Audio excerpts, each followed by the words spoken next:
ಆತ್ಮೀಯ ಸ್ನೇಹಿತರೆ, ಈ ಹಿಂದೆ ನನಗೆ ಬಹಳ ಬೇಕಾಗಿರುವಂಥ ನೆಟ್ವರ್ಕ್ ಫ್ರೆಂಡಿಗೊಬ್ಬರಿಗೆ ನಾನು ಪ್ರೂವ್ ಮಾಡಬೇಕು ಅಂಥೇಳಿ ಈ ಹಿಂದೆ ಅವರು ಅಕೌಂಟಲ್ಲಿ 5,000 ರೂಪಾಯಿಗಳನ್ನು ಹಾಕಿದ್ರು. ಅವಾಗ ಜಾಸ್ತಿ ರಿಸ್ಕ್ ತೊಗೊಂಡು ಟ್ರೇಡ್ ಮಾಡಿ ಪ್ರೂವ್ ಮಾಡೋಕ್ಕೆ ಹೋಗಿ ಅವಾಗ ಲಾಸ್ ಆಗಿತ್ತು. ಮತ್ತೆ ಅವರು ಡೆಪಾಸಿಟ್ ಮಾಡಿದ್ದಾರೆ. ಯಾವಾಗ 16/4ಕ್ಕೆ ಯು ಪಿ ಐ ಮುಖಾಂತರ 5,000 ರೂಪಾಯಿ ಡೆಪಾಸಿಟ್ ಮಾಡಿದ್ದಾರೆ. ಡೆಪಾಸಿಟ್ ಮಾಡಿ 20ನೇ ತಾರೀಕಿಗೆ ಅದು ಕ್ರೆಡಿಟ್ ಆಯಿತು. ಅದು ನಿಮಗೆ ತೋರಿಸ್ತೀನಿ. ಅದರ ನಂತರ 20ನೇ ತಾರೀಕಿಂದ 22 ತಾರೀಕು 22ನೇ ತಾರೀಕಿದೆ. 22ನೇ ತಾರೀಕಿಗೆ ಎಷ್ಟು ಅವ್ರ ಅಕೌಂಟ್ ಬ್ಯಾಲೆನ್ಸ್ಗೆ ಎಷ್ಟು ಪ್ರಾಫಿಟ್ ಆಗಿರ್ಬೋದು ಅಂತ ನೀವು ನೋಡಿ.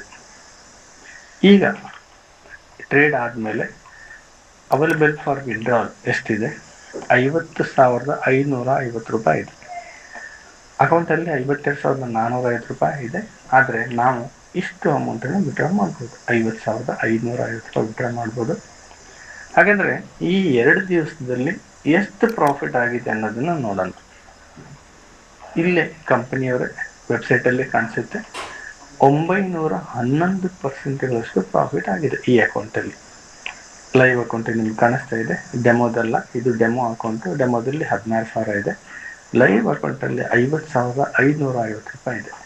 ಅಂದರೆ ಪ್ರೂವ್ ಮಾಡೋಕ್ಕೆ ಹೋಗಿ ಈ ಹಿಂದೆ ನಾವು ಲಾಸ್ ಮಾಡಿದ್ವಿ. ಆದರೆ ಮತ್ತೆ ಅವರು ನಮ್ಮನ್ನು ಟ್ರಸ್ಟ್ ಮಾಡಿ ದುಡ್ಡು ಹಾಕಿದ್ದಕ್ಕೆ ಕೇವಲ 2 ದಿನದಲ್ಲಿ ಸುಮಾರು 911% ಪ್ರಾಫಿಟ್ ಆಗಿದೆ.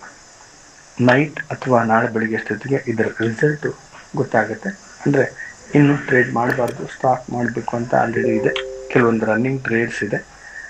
ಸದ್ಯಕ್ಕೆ ಇಷ್ಟಿದೆ.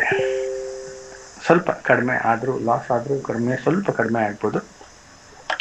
ನೋಡೋಣ ಏನಂತೇಳಿ. ಆದರೆ ಇಲ್ಲಿ ನಾವು ರಿಸ್ಕ್ ತಗೊಂಡು ಪ್ರಾಫಿಟ್ ಮಾಡಿದರೆ ಖಂಡಿತ ಅನ್ಬಿಲಿವೇಬಲ್ ಪ್ರಾಫಿಟನ್ನು ಮಾಡ್ಬೋದು ಅಂತ ತೋರಿಸೋದಕ್ಕೆ ನನ್ನ ಒಂದು ಉದ್ದೇಶ. ಟ್ರಸ್ಟ್ ಮಾಡಿರುವಂಥ ಸ್ನೇಹಿತರಿಗೆ ಧನ್ಯವಾದಗಳನ್ನ ತಿಳಿಸೋಣ. ಈ ದುಡ್ಡೆಲ್ಲ ಅವ್ರದ್ದೇ, ನನಗೆ ಏನು ಬೇಡ. ಈ ದುಡ್ಡೆಲ್ಲ ಪೂರ್ತಿ ಅವ್ರಿಗೆ ಹೋಗಲಿ, ಯಾಕಂದರೆ ಟ್ರಸ್ಟ್ ಮಾಡೋದಕ್ಕೆ.